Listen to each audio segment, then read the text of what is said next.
Hello everybody, I'm Gwen Campbell-Mindes. Welcome to Gwen's Bookish Ramblings, and we are on book 9 of the Oz series, The Scarecrow of Oz. And in this one, L. Frank Baum is once again responding to the requests of his readership for a crossover. Now, I haven't read much of Baum's stuff outside of the Wizard of Oz series. In point of fact, I don't think I've read any of it.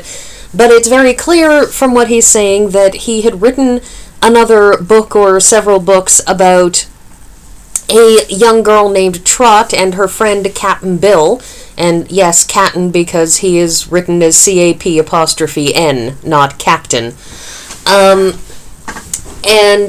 so Betsy Bobbin in the previous book and Cap'n Bill in this one are characters that he had written about before and that his readership had said, can you please do a crossover? And thus, in this book, he does a crossover, and after the usual dipsy-doodling about, they eventually wind up in Oz, and Trot and Cap'n Bill choose to basically permanently set up in Oz, which has to do, I suspect, at least in no small part, because like Betsy Bobbin, Trot doesn't have a parent, she has Cap'n Bill. It's implied that she had a mother at one point, but it's also implied that her mother is not a factor.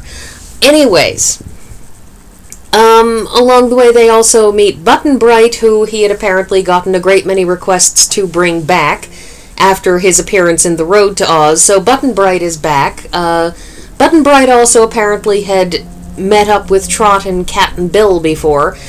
Again, it's not something that I've read, so I can't speak to what those books were like, but the thing is, that Trot is, like Betsy Bobbin, much of a sameness with Dorothy, in that you have this girl who's really mostly not afraid of anything. Now, Button Bright isn't afraid of much of anything either, but Button Bright's not being afraid of anything isn't gumption. Like, in the case of Dorothy or Betsy Bobbin or Trot, you're dealing with little girls, who they see something scary and they sort of either think, their way out of being scared, or they get over being scared fast, or they just, have the gumption to not show that they're scared. Button Bright, on the other hand, is a character not unlike Oz from Buffy the Vampire Slayer, in that Button Bright is so laid back. Like, he is deeply laid back. He is, in fact, beyond Oz in Buffy the Vampire Slayer, because he's a kid that you think he may be hopped up on some kind of tranquilizers, just quaaludes up to the eyebrows. Nothing phases him, nothing concerns him, nothing upsets him. Everything he just accepts as it comes his way. The most nonsensical things that occur, and he's just like, yep, that's a thing that's happening, and keeps right on trucking. He is a fascinating character, and this is different. He does appear to have either matured a little or aged since he first appeared in Road to Oz, in that in this book, he isn't responding with don't know to everything. He tends to be responding with a much more relaxed, yes, there's a quality of I don't know, but it's more a quality of it doesn't matter that I don't know. What's happening right now is what's happening. We should just accept that this is what's happening and move on from this point. But his supreme unconcern means that no matter what happens or where he winds up or how lost he gets, he just doesn't really seem to care that, one place is just as good as any other place. And it makes him a character that's great for others bouncing off of, but he would be a terrible main character simply because his blatant acceptance of things as they come to pass is, well, it would be a little exasperating for a reader if he was our POV character. At least, that's what I think. This book also involves the appearance of one of my favorite fictional animals, and I say this in part because I am dying for the day that somebody asks and I get to confuse people. And that fictional animal is the orc. This is spelled O-R-K, not O-R-C. And I completely forgot to get a picture of an orc for this. I meant to go online and get somebody's,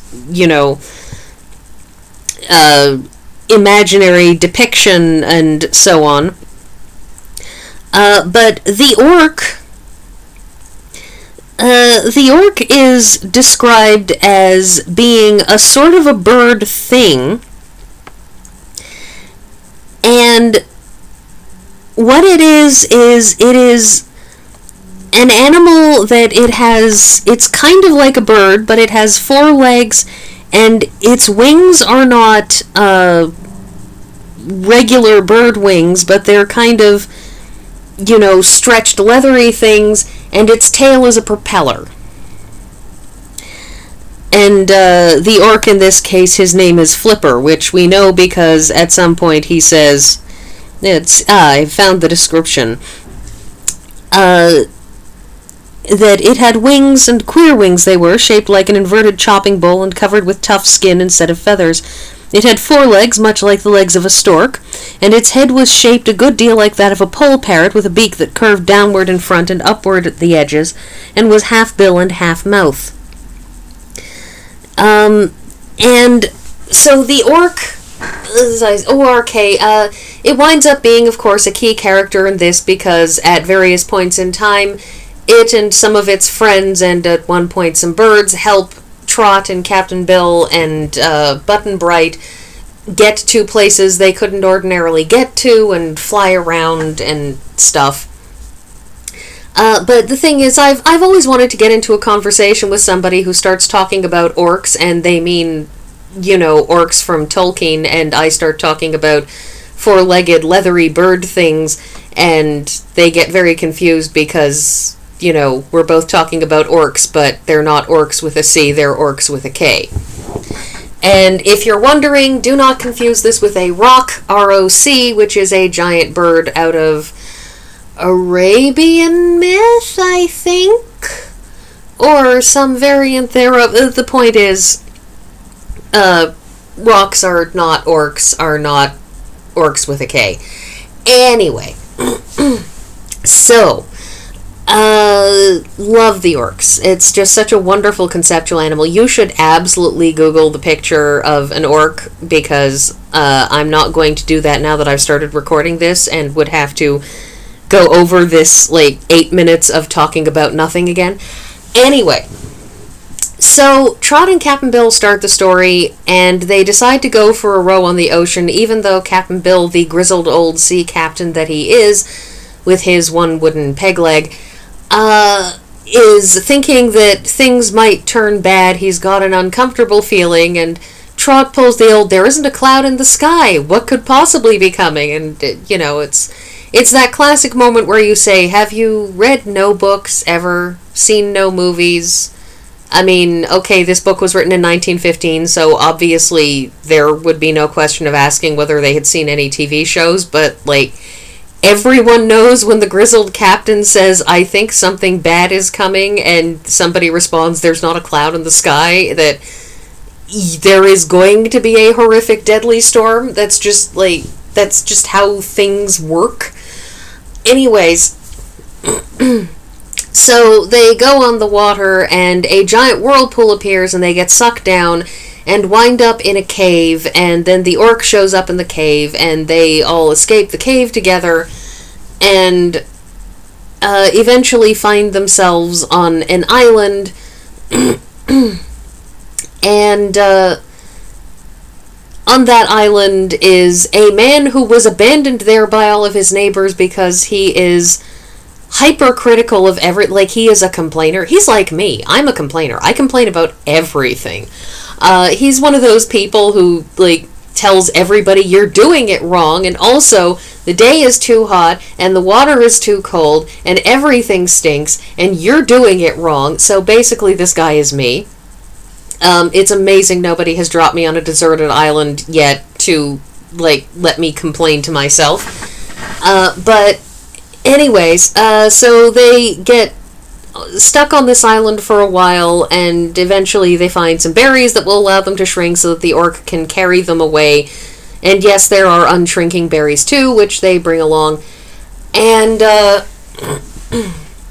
so they escape that island and go somewhere else, and then the place that they wind up on, they find Button Bright, and from there they make their way to Oz. And when they get to Oz, which, despite having had a spell cast on it to make it invisible to people, is something that apparently it's very easy to find if you're on the back of magically enlarged birds and an orc. Who knew? But apparently they make their way to a corner of Oz that, while it is, within the boundaries of Oz and surrounded on, sides by the Great Desert, has been cut off from the rest of Oz proper by a mountain range and massive chasm, and so they kind of do their own thing and don't worry about Ozma in the capital of the Emerald City because nobody goes where they are anyways. So in this little sub-kingdom of the Kingdom of Oz, you have King Krewl, Krewl. By the end of this, the King Krewl is deposed and, has to learn the error of his ways, at which point he is informed that he needs to change his name to Gruel, spelled exactly the same as Cruel, only instead of a K, it's spelled with a G, and sure, why not? And so they depose him, and they put in place the proper monarch, who promptly then says she's going to marry the gardener's boy who she had fallen in love with before a whole bunch of events happened. And the thing is that they get out of this because the titular Scarecrow, who at this point is showing up at the 2/3 mark through the book, got sent there by Glinda the Good because she says there are some nice adventurers who have just managed to make their way to this corner of Oz, and somebody needs to bail them out and needs to bail that corner of the country out. Scarecrow, you're it. So the Scarecrow makes his way over there, and they work things out, and then the Scarecrow guides them back to Glinda's palace, and then Dorothy and Betsy Bobbin show up in order to welcome Trot and Cap'n Bill, and everybody lives happily ever after, with the final line of the book being that, where's Button Bright? Oh dear, he's gotten lost again. We should find him. Oh, don't worry, says Ozma. Button Bright's never happy unless he's lost. Which, of course, implies that Button Bright just exists in some kind of constantly lost state from everything. One suspects that Baum may have made him get lost because he was planning on having Button Bright do something in another story somewhere else, and getting him permanently set up in the Emerald City with everybody else would sort of lose that inherent quality of Button Bright, which is somebody who's just kind of wandering aimlessly across the earth and doesn't even care because it always works out for him. So, there's the story summary, and much like TikTok of Oz, this book, the Scarecrow is in it, and he has his role, but he's almost not really the point because our lead character is really Trot. Trot, and to a lesser extent Cap'n Bill, who spends the whole book basically taking care of Trot, and he seems to pretty effectively be her parent, which I suspect... I find myself suspecting that at some point the Wizard of Oz and Aunt Em and Uncle Henry and Cap'n Bill are going to form a cohort of ordinary adult people who are just sort of dealing with the madness of the world around them. But not that we ever sort of see that, but nonetheless, I like to imagine things going on in the background, much like I like to imagine the Scarecrow and Patchwork Girl having a thing, when the camera's off, so to speak.